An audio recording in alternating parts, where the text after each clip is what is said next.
Good day mga kabutingting, may gagawin tayo na rep. Two-door, inverter mga kabutingting, Hanabishi.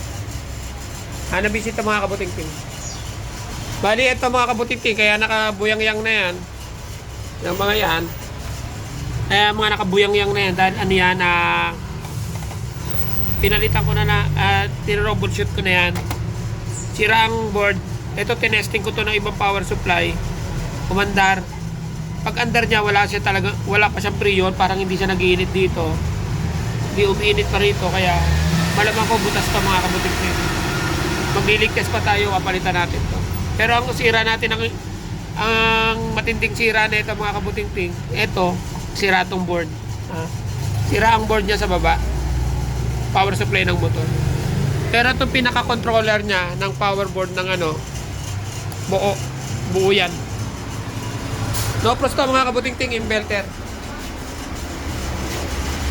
Yan. Ito mga kabutingting, ito inanalyze ko yung power supply niya. Inanalyze ko yung power supply niya na ito. Pwede siyang conversionan ng motor ng hindi inverter. Kaya parang ano lang siya, magiging siyang ordinary na no pros.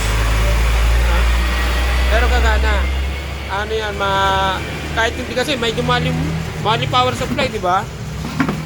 Malang power supply, kaya patay tayo dyan. Ang customer natin dito, baka wala nang i-budget dito kung papalitan pa natin ng magkakarga pa ako ng preyon. Di ba? Kasi parang wala nang preyon. Kasi tinesting ko ng board yan, ng power supply ko, na meron ako kasi dito ng power supply, pan-testing ko sa mga motor, ng mga inverter. Ayun, okay naman. Umandar siya, pero parang wala siyang preyon. Tinignan ko siguro mga 10 minutes hindi umiinit. Ibig sabihin talaga wala nang preyon mga kabutingting. Pero ang masaklap niyan, sira ang control. Malamang ko kasi ito matagal na hindi nagamit. Malamang ko nasira muna ang control, kinalawang ang tubo na wala ang preyon. O kaya kusang na wala ang preyon kasi R600 yan, di ba?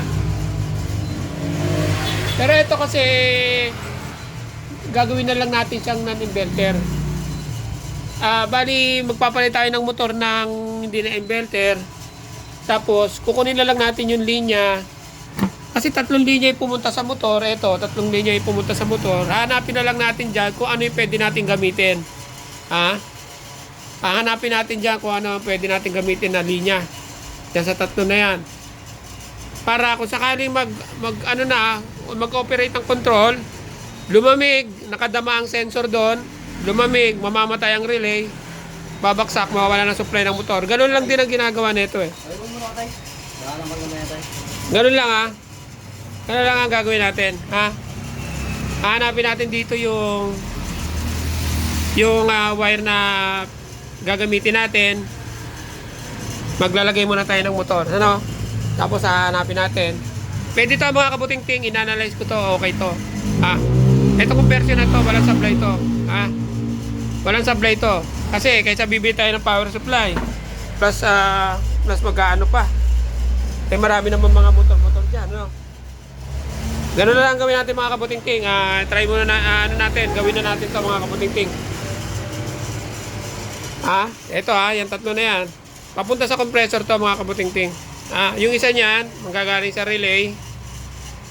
Yung isa niyan, pag relay, papalo yung supply papunta sa motor. Ito naman, direct to sa dalawa sa motor. Kaya ang gagawin natin, kukuha tayo ng isa, magbabawas tayo ng isa. Dito sa wiring na yan, ang gagawin natin kukuha tayo ng isa dyan, magbabawas tayo ng isa dyan sa wiring na yan. Tama magbabawas tayo ng isa rito sa wiring na to. Tapos kukuha tayo ng isa, magbabawas na tayo, Tapos hanapin lang natin tamang linya, Ito mga kabutingting, pwede to, Sige mga kabutingting, gawin na natin to. Tutok tayo, para malaman natin kung paano natin gagawin to, Sige, muna tayo. Gawin na natin, ang pera na to. Ito mga kabutingting, gagawin na natin. Puputulin na natin to, Ito ang sira, Ang masaklap niya mga kabutingting, wala tayong maayos-ayos na motor ilalagay. Ito na lang ang ilalagay natin. Eh, kaya naman siguro yan kasi medyo maliit lang naman yan eh. Ipapalit natin to. I-install ko lang. Okay, sprayan ko lang. Okay, pagkakabit na, no? Tsaka natin sprayan. Kaya ano muna natin, ililigtas muna natin itong condenser niya. Kasi sumingaw yan, binuksan ko konti lang ang preo na lumabas. Pero sa evaporator, pag may konting sumingaw, okay pa yon. Ha? Pero dito na lang tayo sa condenser kasi konti lang ang lumabas. Pag may lumabas pang konti, buo evaporator. Kasi ilang araw na yan dito. Ilang buwan ng stock yan eh. May lumabas pa. Ibig sabihin, buo evaporator. Ito na lang tayo sa condenser. Baka sakali, baka may sira to. Ha? Sige, tatanggalin ko muna. Lalagyan ko charging line. Kakabit ko muna yung motor.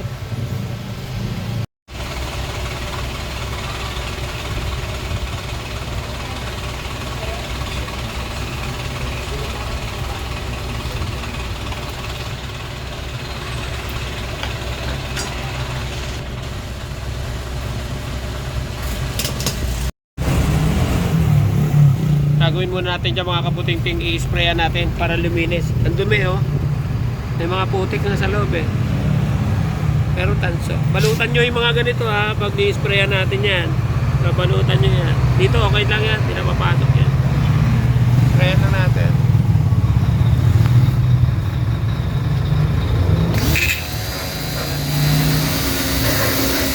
Luminis eh. Luminis. Talagyan mo.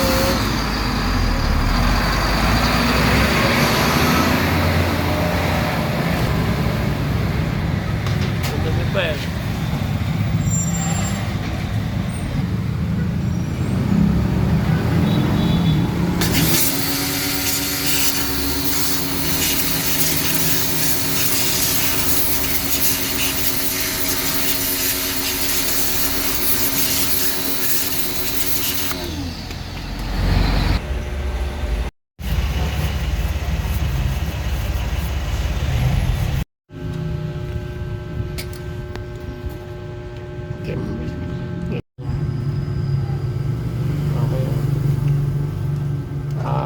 Ito mga kaputing-ting oh. Dito na lang natin. Di ba tatlong wire? Tatlong wire yung pumatok doon sa control. May ipis. Ang kukunin natin dyan yung puti. Ha? Ang gagamitin natin dyan yung puti at saka yung blue. Ha? Yan ang gagamitin natin yan. Dalawa na yan. Itong brown puputulin na natin yan. Puputulin natin yung brown. Yan. Pinutol ko na ha. Yan ang gagamitin natin yan. Yan dalawa lang na yan. Yung blue at saka yung gagawin natin, tatry natin kung talagang pwede, no? Kailan mapag-yelo muna natin bago natin talaga ma-sure na. Ayan, no? Gagawin natin, idudugtong natin, ha? Yung puti, yun ang nasa pula, ha? Kasi papuntang overload tong puti. Papuntang overload yung puti. Tapos itong line 2, pupunta yan dito sa puti. Puti naman na papunta ng motor, compressor. Itong puti muna, idudugtong muna natin. Idudugtong ko lang yan. Tapos idudugtong ko na ito. Papaanda rin na natin, kaya idudugtong ko muna.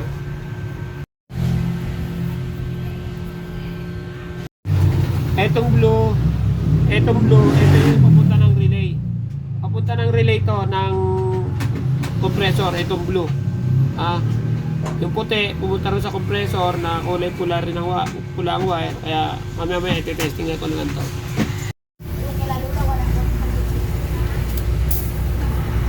Okay na. Ano, bumabomba na siya. Ang ibig sabihin, gumagana yung motor. Ayan, no? Ayan, no? Ayan, okay. Okay, patay mo. Mga kaputing-ting, mamaya ituturo natin dito sa inyo kung paano natin nakuha yung wiring. Kung paano natin nakuha yung puti, tapos yung blue ang nakuha natin. Kasi yan, para makita nyo na nagkakaroon pa rin ng delay yan. Dumadaan pa rin tayo sa control. Yung motor na yan, gagana pa rin ang no-frost niyan. Mamaya, i-analyze natin sa inyo. Kaya tutok pa tayo mga kaputing-ting para malaman nyo kung paano ko nakuha yung puti na dapat natin gamitin. At saka kung talagang siguradong dadaan talaga sa control yung motor. Kasi baka mamaya dire-diretso lang yan. Siyempre, kahit sabihin nyo lagyan na yung tubo, at idirekta nyo lang yung saksakan dyan eh. Saksak nyo lang yan. aandar na, lalamig na yan. Pero kailangan kasi dumaan sa electronics control yung motor para kung sakali mag-automatic siya, gumana ang no frost, hindi manigas yung yelo. Kaya mamaya-maya yan mga kaputing. Sige, tutok pa tayo.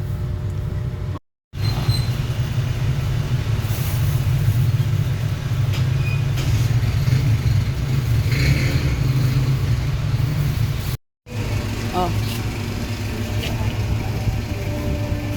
Magliligtas muna tayo mga kabuting ha. Pag okay na, kakarga natin ang preno niya. Kasi kailangan natin magligtas eh. May stock na medyo matagal eh. Sige, niligtas ko lang muna ito mga kabuting. Tapos dire-diretso na natin gagawin ito ha. Sige na, magliligtas lang ako. Lagyan ko lang ng 250 PSI na nitro.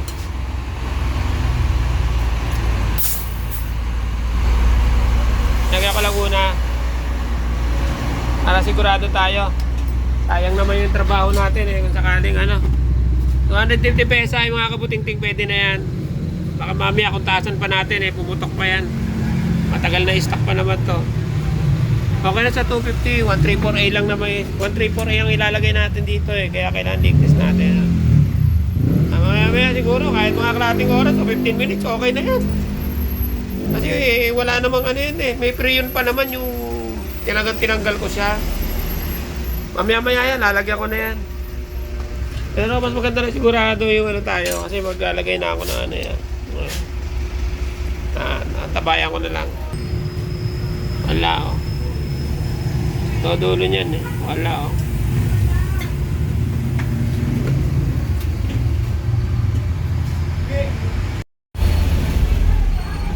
Na mga kabuting-ting, hindi talaga sumisingaw. Okay na to. Assemble na natin to para makarga natin ang preyon. Okay na to.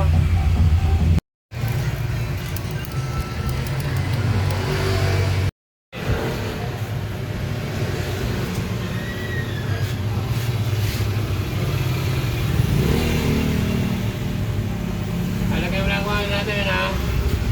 Niligtas ko muna mga kabuting-ting.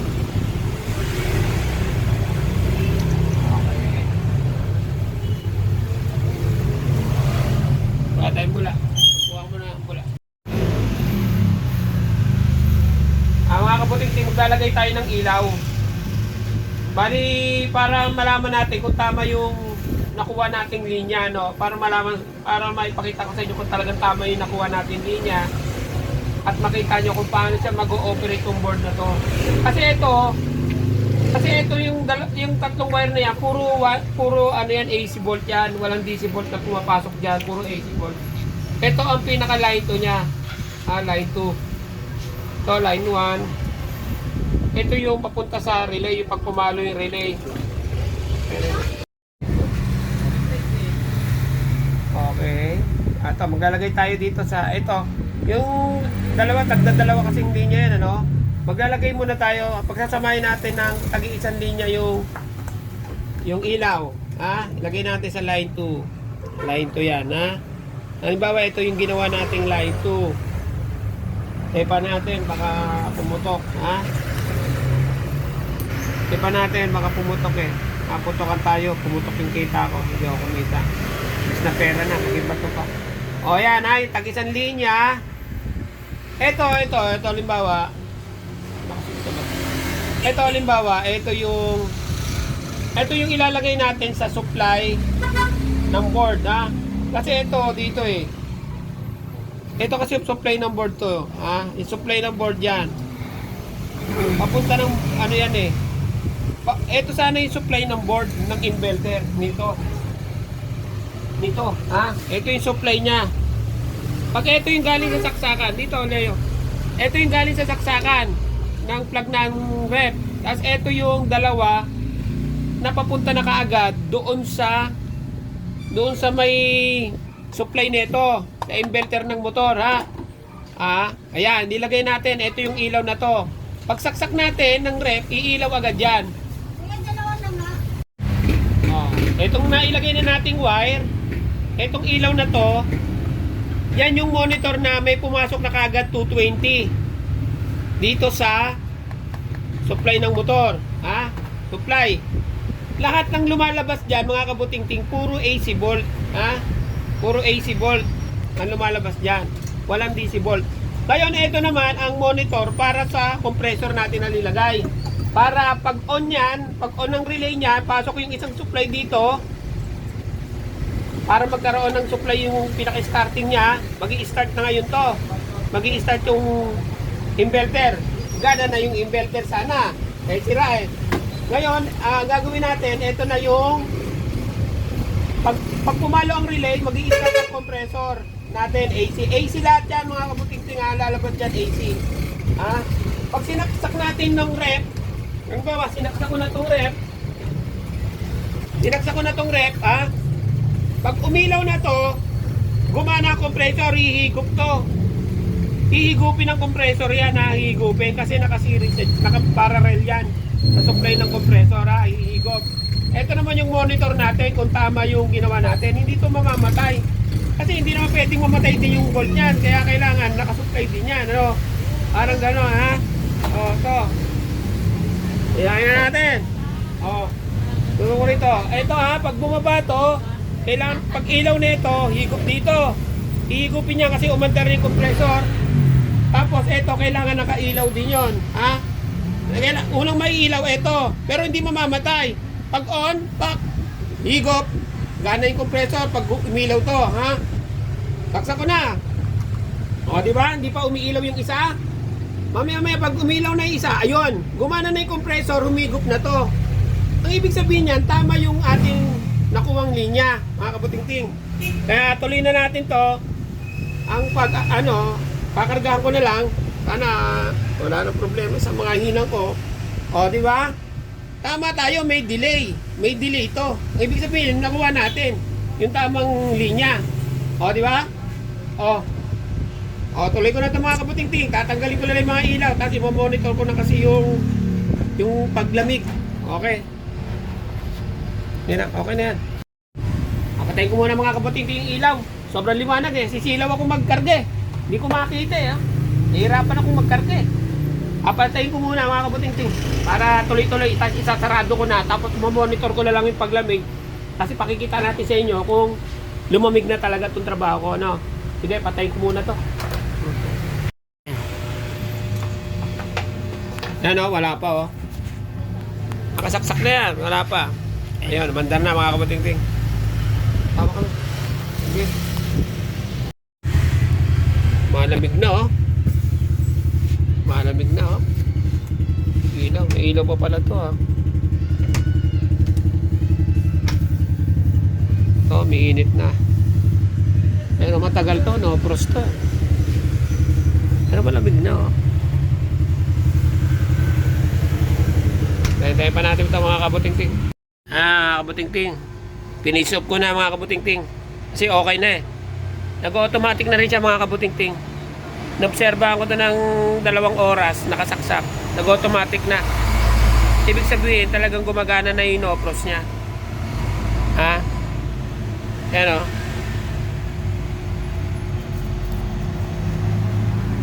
Ayan na, mga kabuting-ting, ha. Tapos na to. Ganda na lumamig yung mga kabuting-ting, oh. Ayan, lakas na maglamig, oh. No? Lakas na yan, oh. O, di ba? Lakas maglamig, oh. Ganda, oh. Lamig, oh. Lamig na, oh. Nabisi yan, mga kabuting-ting. Inverter. Ha? Oh. Lakas, oh. Ganyan lang, mga kabuting-ting, pag meron tayong gagawin na Hanabishi, halimbawa, Hanabishi tatak. Dali lang, pag Hanabishi, dali lang, convert, eh, no? Mahirap yung Samsung tsaka yung LG. Yan. Kakapain pa natin yan. Pero mailang panahon din yan, makukuha din natin yan kung paano natin i-convert yan. Ito lang muna tayo sa madadali. Ha? Pero susunod, gagawa tayo ng ganon. Ha? Para sa susunod, di na tayo nahihirapan. Ha? Ganon lang. Kumbaga, gayahin nyo lang. Nakakita ka inverter, sira control, o kaya sira motor. Wala tayong mabilan. O, di ba? Kailangan natin ng rep. Kailangan natin magawa agad yung rep dahil kailangan ng customer natin. At gusto naman ng customer natin na i-convert kasi sa budget nila, pasok naman yung ano natin, yung gagawin natin, di ba? Kung sa budget nila, pasok na. Siyempre, kahit na paano, gusto na rin ng customer kung halimbawa naman kung malaki gastos pag nasira. Pag pinagawa mo to sa ano to, sigurado, mababa 6,000 rito, sigurado. Mababa 6,000 rito sa control. Sa control, tapos labor pa, tapos sa pre yun. Baka hindi lang 6,000 magagastos dito. Pag dinala to talaga sa mga specialist na gumagawa ng mga service center o kaya sa mga talagang may mga pyesa. Kasi dalawa sira niyan Walang pre-yun plus control. O binuhin mo, kung control, magkano na? Tapos kakarga pa ng pre-yun. O katulad ng ginawa ko, di ba? Binuksan natin, walang pre-yun talaga. O. Kung control lang yan, nilagyan ko na lang ng control ko. Kaso talo ako Ko-control pa ako, magkakarga pa ako ng pre-yun. O, di ba? Mas okay na yan. Tsaka pumayag yung may-ari. Mas gusto niya, mas matibay nga itong rat niya. O, di ba mga kapatingting? Yan na, may tao kasi kanina Pinausap lang ako. Ngayon, pag may ginawa kayong ganyan, gayahin nyo na lang. O, simple na lang ang gagawin nyo, ha? O, sige mga kapatingting, thank you, pinanood yung video ko. Sana may natutunan tayo rito sa isang video na naman natin. Hanabishi conversion, ha? Okay, thank you mga kapatingting.